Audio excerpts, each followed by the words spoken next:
School के बाहर गाड़ी आकर रुकती है। अपने हाथों में पिज्जा लिए प्रकाश गाड़ी से बाहर आता है। स्कूल के गार्ड से कहकर अपने बेटे निशान से मिलने की इच्छा जताता है। साहब, आपको भला कौन रोक सकता है? निशांत पापा का क्लासरूम उधर ऊपर है, अब वहां चले जाइए। प्रकाश शहर का बहुत बड़ा बिजनेसमैन है। उसकी गारमेंट, जूतों और ग्रोसरी की कई फैक्ट्रियां हैं। वो अपने बच्चों की हर इच्छा फौरन पूरी करता है। पिज्जा लेकर वो निशांत की क्लास में पहुंचता है। पिता के हाथ में पिज्जा के ढेर सारे पैकेट देखते ही निशांत खुशी से उछल पड़ता है। निशांत बेटा, आज तेरा लंच में पिज्जा खाने का मूड था ना? देख, मैं तेरे और तेरे दोस्तों के लिए पिज्जा लाया हूँ। हो पापा, थैंक यू सो मच। प्रकाश अपने बेटे निशांत के हाथ में पिज्जा के सारे पैकेट देता है। मिस्टर प्रकाश, ये हमारे स्कूल के रूल्स के खिलाफ है। यहाँ सभी बच्चों को अपने अपने घर से लंच लाना पड़ता है। आप निशांत को घर पर भी पिज्जा खिला सकते थे, और इतना सारा पिज्जा लाने की क्या जरूरत थी? निशांत ने आज स्कूल जाते हुए कहा था कि वो लंच में पिज्जा खाना चाहता है। भला मैं अपने बेटे की फरमाइश कैसे पूरी नहीं करता? मैं चाहता हूँ निशांत अपने दोस्तों के साथ पिज्जा एंजॉय करे। निशांत बेटा, खुद भी खाना और अपने यार दोस्तों को भी खिलाना। Okay, bye. बाय पापा। लंच हो जाती है और निशांत अपने दोस्तों को पिज्जा पार्टी देता है। वाह यार, तेरे पापा तो बहुत अच्छे हैं, हम सबके लिए पिज्जा लेकर आए। अरे ये तो बहुत छोटी सी बात है, मैं तो अपने सपने में भी जो सोचूं ना, पापा उसे पूरा कर देते हैं। प्रकाश के 2 बच्चे हैं। बड़ा बेटा निशांत 10वीं क्लास में पढ़ता है और यशस्वी 8वीं में। प्रकाश अपने बच्चों से बहुत प्यार करता है। फरमाइश होने से पहले ही वो उनकी सारी इच्छाएं पूरी कर देता। प्रकाश और यशस्वी दोनों अलग अलग स्कूलों में पढ़ते हैं, लेकिन प्रकाश ने दोनों को स्कूल जाने के लिए गाड़ी दे रखी है। ड्राइवर दोनों बच्चों को गाड़ी से स्कूल पहुंचाया करता। पापा, आज मुझे स्कूल से आने में देर हो जाएगी, मुझे सहेलियों के साथ पार्टी में जाना है। ये ले बेटा 50,000 रुपया, और ये मेरा क्रेडिट कार्ड भी रख ले। गाड़ी की टंकी फुल करा के खूब घूमना और मस्त चिल करना। अपने दोस्तों को मेरी तरफ से खिलाना, पिलाना और शॉपिंग कराना। थैंक यू पापा, यू आर द बेस्ट पापा ऑफ दिस वर्ल्ड। यशस्वी अपनी गाड़ी में बैठकर स्कूल चली जाती है। ड्राइवर स्कूल खत्म होने तक वहीं उसका इंतजार करता है और छुट्टी के बाद वो अपनी सहेलियों के साथ पार्टी में जाती है। यशस्वी, ये रेस्टोरेंट बहुत महंगा है, तू हमें यहाँ लेकर क्यों आई है? अरे तो चिंता क्यों करती है, मेरे पापा ने मुझे पैसे दिए और अपना क्रेडिट कार्ड भी दिया है। रेस्टोरेंट का पूरा बिल मैं भरूंगी, तू सिर्फ एंजॉय कर। यार तेरे पापा बहुत अच्छे हैं, हमारे पापा हमें पैसे नहीं देते। रात का वक्त है। परिवार के सभी लोग साथ में खाना खा रहे हैं। डाइनिंग टेबल पर तरह तरह के पकवान रखे हैं। माधुरी सबको खाना सर्व करती है। बहू, कितनी बार कहा है कि मेरी रोटी में घी मत लगा कर। माँ जी, बिना घी की सूखी रोटी कैसे खाई जाएगी? माँ, तुम थोड़ा शाही पनीर और लो ना। माधुरी, माँ की प्लेट में मिठाई क्यों नहीं है? तुमने माँ को मिठाई नहीं दी? अरे रोज रोज मुझसे मिठाई नहीं खाई जाती। दादी, खाने के बाद मीठा जरूर खाना चाहिए। हाँ दादी, उससे मुंह का स्वाद बना रहता है। मैं खाने के बाद मीठा सौंफ खा लूंगी, उससे मुंह का स्वाद भी बना रहेगा और हाजमा भी तंदुरुस्त रहेगा। माधुरी, मुझे थोड़ा हलवा और देना। सभी लोग खाना खाते हैं, जिसके बाद बाहर से सबकी अपनी अपनी पसंद की कोल्ड ड्रिंक मंगवाई जाती है। पूरा परिवार कोल्ड ड्रिंक का आनंद लेता है। निशांत के पापा, हमारा निशांत 16 साल का हो गया है। अगले साल वो 11वीं में चला जाएगा। उसके आगे की पढ़ाई के लिए आपने क्या सोचा है? माधुरी, एक बार निशांत को 12वीं पूरी कर लेने दो।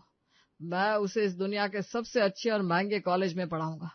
मैं निशांत को पढ़ने के लिए विदेश भेजूंगा। मैंने तो उसके लिए वर्ल्ड टॉप 10 कॉलेज के लिस्ट भी निकाल कर रखा है। प्रकाश और माधुरी ने अपने बच्चों के बेहतर भविष्य के लिए बहुत कुछ सोच रखा है। प्रकाश अपने बच्चों को किसी चीज की कमी नहीं होने देता। उनकी हर ख्वाहिश मिनटों में पूरी कर देता। एक दिन सुबह सुबह यशस्वी स्कूल के लिए लेट हो जाती है। माधुरी उसे उठाती है।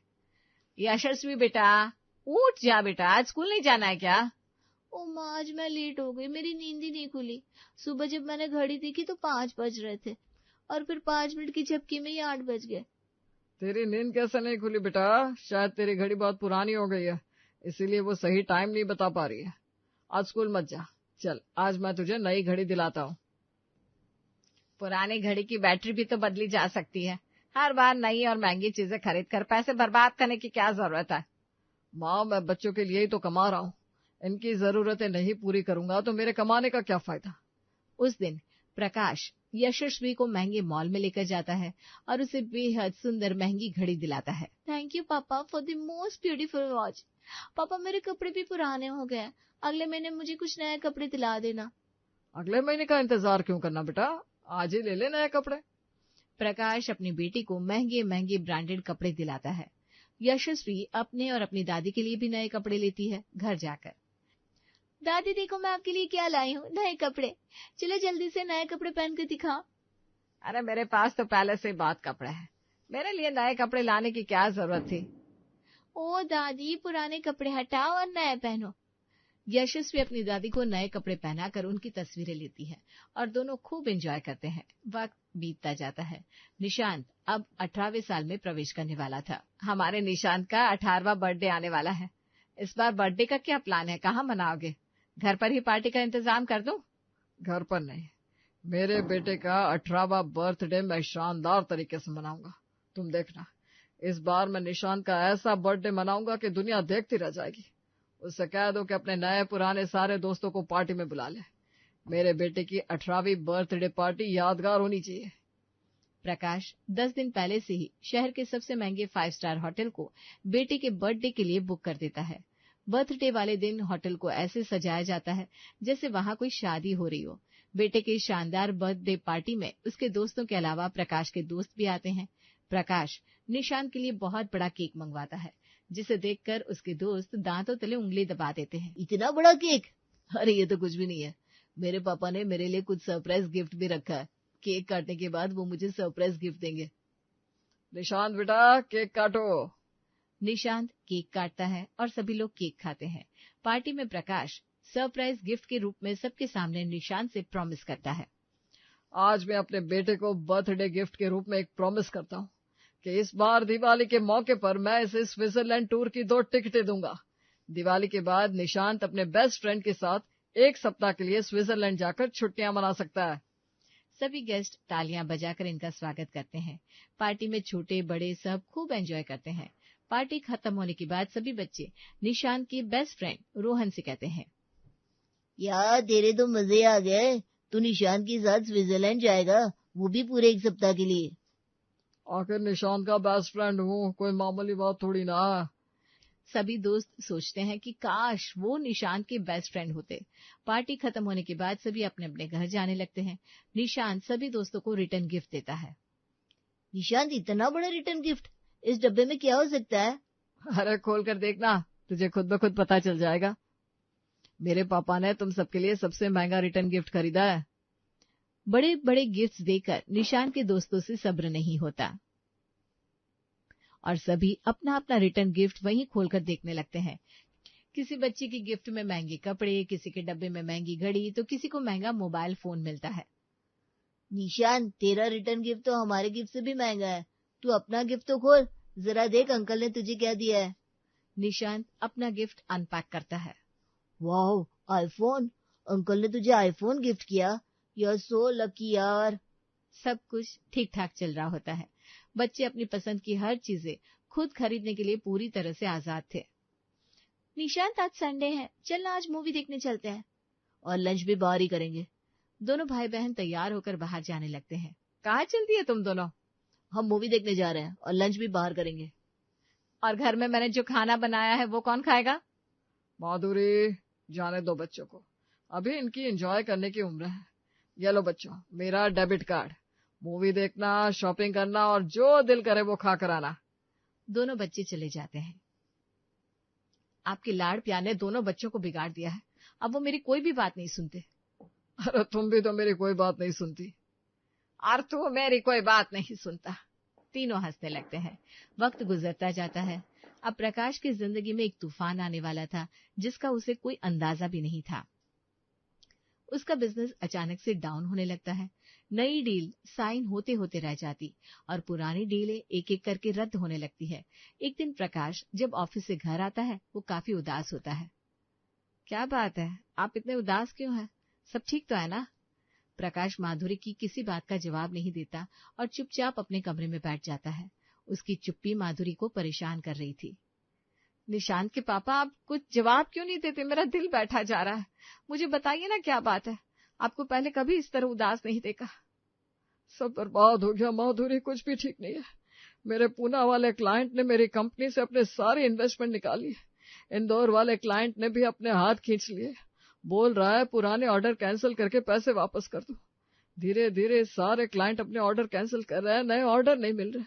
अगर ऐसा ही होता रहा तो जल्दी ही मैं दिवालिया हो जाऊंगा। क्या? लेकिन ऐसा क्यों हो रहा है? आप क्लाइंट से बात क्यों नहीं करते? शायद ये सब रुक जाए। मैंने बात की थी। मैंने आज सबके साथ मीटिंग बुलाई। सबने मीटिंग में यही बात कही कि उन्हें मुझसे भी कोई अच्छा डीलर मिल गया है जो कम कीमत पर ज्यादा मुनाफा दे रहा है। एक आध छोटे मोटे क्लाइंट को छोड़कर सब जा चुके हैं। ये सुनकर माधुरी के होश उड़ जाते हैं। वो सोचती है अगर वो हिम्मत हार जाएगी तो प्रकाश को कौन संभालेगा। वो प्रकाश को समझाने की कोशिश करती है। निशांत के पापा, हिम्मत रखे, सब ठीक हो जाएगा। जिंदगी में उतार चढ़ाव तो आते रहते हैं, ये तो जिंदगी का दस्तूर है। जिस तरह बुरा वक्त आया है उसी तरह चला भी जाएगा। मुझे उम्मीद है कि पहले की तरह खुशियां हमारे घर लौट आएंगी। लेकिन प्रकाश उस दिन काफी मायूस होता है। रात को खाने की टेबल पर भी प्रकाश चुप चुप सा रहता है। बच्चे खाना एंजॉय करते हैं लेकिन प्रकाश सिर्फ 2 रोटी खाता है, वो भी बिना घी के। क्या बात है बेटा, आज तूने ठीक से खाना नहीं खाया? माँ, आज मेरी तबीयत कुछ ठीक नहीं है, शायद हाजमा खराब है। पापा, मैं आपके लिए बाहर कुछ हल्का ऑर्डर कर दूं, बर्गर वगैरह? नहीं बेटा, मेरा पेट भर गया है, मैं सोने जा रहा हूँ। ऐसा बोलकर वो अपने कमरे में चला जाता है और सोने की कोशिश करता है, लेकिन नींद उसकी आंखों से कोसों दूर थी। उसे समझ में नहीं आ रहा था कि ये सब अचानक क्या हो गया। लेकिन प्रकाश ने अपने बच्चों के सामने कुछ भी जाहिर नहीं होने दिया। अगले ही दिन उसने अपने आप को संभाल लिया और बच्चों के सामने पहले की तरह खुश रहने लगा। बिजनेस में बहुत बड़ा नुकसान होने के बावजूद भी प्रकाश अपने बच्चों की खुशियों में कोई कटौती नहीं करना चाहता था। वो उनकी हर छोटी बड़ी जरूरतें पूरी करना चाहता था।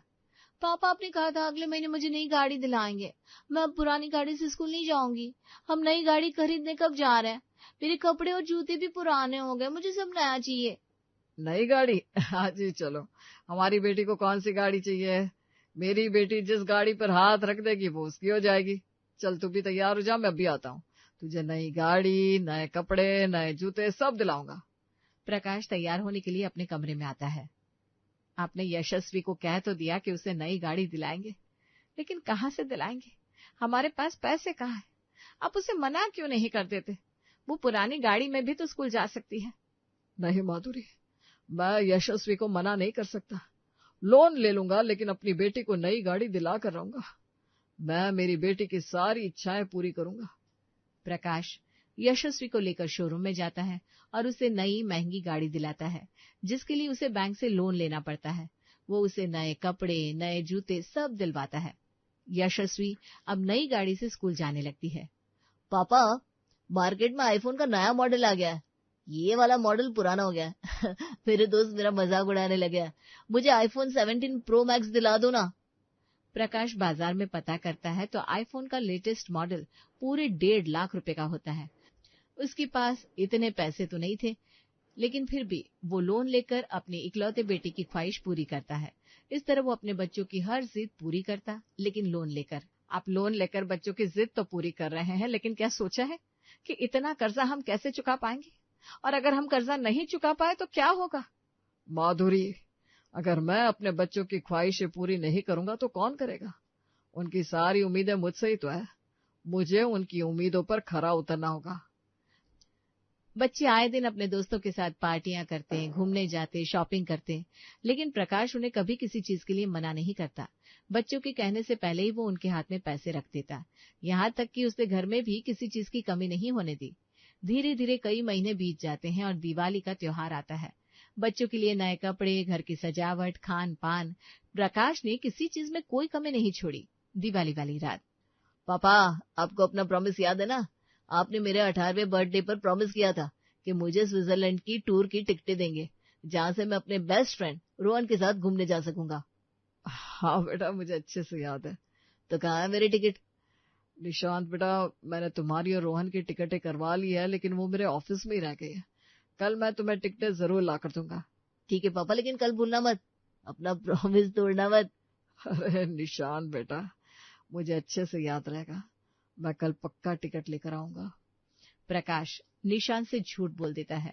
दरअसल उसने कोई टिकट नहीं करवाई थी, क्योंकि उसके पास पैसे ही नहीं थे। उसके पुराने क्लाइंट्स उससे अपने पैसे मांग रहे थे। लोन चुकाने के लिए बार बार बैंक से कॉल आ रही थी। प्रकाश इन सारी मुसीबतों से अकेले जूझ रहा था। दिवाली की रात घर के सभी लोग पूजा करते हैं। उसके बाद चलो ना पापा, हम पटाखे छुड़ाने चलते हैं। याद है पिछली बार दिवाली पर हमने पूरी रात पटाखे छुड़ाए थे, इस बार भी वैसा ही करेंगे। प्रकाश पूजे मन से कहता है, नहीं बेटा, इस बार तुम लोग जाकर पटाखे छुड़ा लो, मेरा मूड नहीं है। चलो ना पापा, आपके बिना हम पटाखे कैसे छुड़ा सकते हैं। लेकिन प्रकाश यशस्वी को भी मना कर देता है। जाने तुझे क्या हो गया है प्रकाश, तू तो बच्चों के हर खुशियों में खुश होता था। आज दिवाली के दिन तुझे क्या हो गया? उनके साथ पटाखे छुड़ाने क्यों नहीं जा रहा? आज के दिन सब अपने अपने परिवार के साथ एंजॉय करते हैं, तू क्यों पीछे हट रहा है? ऐसी बात नहीं है माँ, ठीक है चलो चलता हूँ। बच्चे बेहद खुश हो जाते हैं। दोनों बच्चे माधुरी, जानकी और प्रकाश सभी घर के बाहर जाकर पटाखे छुड़ाने लगते हैं। सभी पटाखे छुड़ाने में बिजी होते हैं तो प्रकाश उनकी नजरें बचाकर अपने कमरे में आ जाता है। माधुरी भी प्रकाश के पास आती है। क्या बात है, क्या सोच रहे हैं आप? माधुरी, आज तक मैंने बच्चों को किसी चीज के लिए मना नहीं किया, उनकी हर इच्छाएं पूरी की है, उन्हें किसी चीज की कमी नहीं होने दी। लेकिन आज मैंने निशान से झूठ बोला। मैंने उसके लिए कोई टिकट नहीं लिया, मेरे पास पैसे ही नहीं है। मुझे ये समझ में नहीं आ रहा कि मैं निशान को कैसे बताऊं कि मैं इस बार उसकी ये ख्वाहिश पूरी नहीं कर पाऊंगा। ऊपर से लोन वाले बार बार फोन करके मुझसे पैसा मांग रहे हैं। मैं क्या करूं, मुझे कुछ समझ में नहीं आ रहा। मैंने तो आपको पहले ही कहा था कि इतना कर्जा मत लीजिए, कहां से चुकाएंगे, लेकिन आपने मेरी एक नहीं सुनी। अब तो उसकी टिकटों के लिए मुझे लोन भी नहीं मिलेगा, लेकिन अभी भी एक काम कर सकता हूँ जिससे निशान की ख्वाहिश पूरी हो सकती है। वो क्या? अगर मैं अपना ऑफिस बेच दूं तो निशान के लिए स्विट्जरलैंड की टिकटें भी आ जाएगी और सारे लोन चुकता भी हो जाएंगे। क्या आप अपना ऑफिस बेच देंगे? उसके बाद क्या होगा सोचा है? क्या होगा, मेरा बिजनेस तो वैसे भी ठप हो गया है। अरे लेकिन उसके बाद आप क्या करेंगे? जब आप ऑफिस नहीं जाएंगे तो बच्चों को क्या जवाब देंगे? हम लोग सड़क पर आ जाएंगे। बोलते बोलते माधुरी का गला रुंझ जाता है। प्रकाश और माधुरी नहीं जानते थे कि बच्चे और जानकी उनकी बातें सुन रहे थे। दरअसल बच्चों ने और जानकी ने जब प्रकाश की अनुपस्थिति महसूस की तो वो उसके पास आते हैं। तभी वे उसे माधुरी से बात करते हुए सुन लेते हैं। अब वे कमरे में दाखिल होते हैं। प्रकाश बेटा, इतनी बड़ी बात हो गई और तूने हमें भनक तक नहीं लगने दी। पापा, आपने हमें इतना ना समझ लिया कि हमसे अपनी परेशानियां बतानी सही नहीं समझी। पापा, जिस तरह आप हमारी सारी परेशानियां समझते आए हैं, हमारी हर जरूरतें बढ़ चढ़कर पूरी करते आए हैं, क्या हम आपकी जरूरतों और परेशानियों को नहीं समझ सकते थे? पापा, आप हमसे एक बार कहते तो सही, मुझे नहीं चाहिए स्विट्जरलैंड की टिकटें। मैं अपने पापा को छोड़कर कहीं नहीं जाऊंगा। मुझे नहीं चाहिए आईफोन, नहीं चाहिए महंगी घड़ी और महंगे कपड़े। मुझे मेरे पापा की खुशी चाहिए। मैं मेरे पापा को पहले की तरह टेंशन फ्री देखना चाहता हूँ। पापा, आप मेरी गाड़ी बेच दो, मैं बस से स्कूल जाया करूंगी। नहीं यशस्वी बेटा, तेरा स्कूल बहुत दूर है, बस से आने जाने में तुझे बहुत वक्त लग जाएगा। सुबह तुझे जल्दी उठना पड़ेगा। पापा, जब आप हमारे लिए इतना कर सकते हैं तो क्या हम आपके लिए कुछ भी नहीं कर सकते? मैं सुबह जल्दी उठ जाऊंगी और बस से स्कूल जाऊंगी। प्रकाश, बच्चों ने जमीन पर पैर रखना सीख लिया है। तू इन्हें बच्चा समझ रहा था, लेकिन ये बड़े और समझदार हो चुके हैं। ये भी समझते हैं कि सारी जिंदगी घी की रोटी खाने के बाद अगर कुछ दिन सूखी रोटी खानी पड़े तो कोई परेशानी नहीं है, खुशी खुशी खा लेंगे। हम सब डटकर बुरे वक्त का सामना करेंगे। हमने बुरे वक्त में जो खोया है उसे फिर से हासिल करेंगे। प्रकाश को समझ में आ जाता है कि उसके बच्चे काफी समझदार हो चुके हैं, इतने समझदार कि उसके बुरे वक्त में उसका सहारा बनकर खड़े हैं। वो अपने बच्चों को गले से लगा लेता है। बच्चों की गाड़ी, आईफोन बेचकर और महंगी चीजें बेचकर वो सबसे पहले अपने बिजनेस को नए सिरे से शुरू करता है। कुछ ही महीनों के बाद, निशांत, यशस्वी, तुम दोनों की मदद से मेरा नया बिजनेस बहुत अच्छा चल रहा है। मैंने सारे लोन भी चुका दिए। मेरे पापा सबसे बेस्ट पापा है। प्रकाश दोनों बच्चों को नई गाड़ी की चाबी देता है। ये तुम दोनों की नई गाड़ी की चाबी, तुम दोनों का गिफ्ट। धीरे धीरे घर में सब कुछ सामान्य हो जाता है। प्रकाश के परिवार के अच्छे दिन फिर से लौट आते हैं। निशांत पढ़ने के लिए विदेश चला जाता है।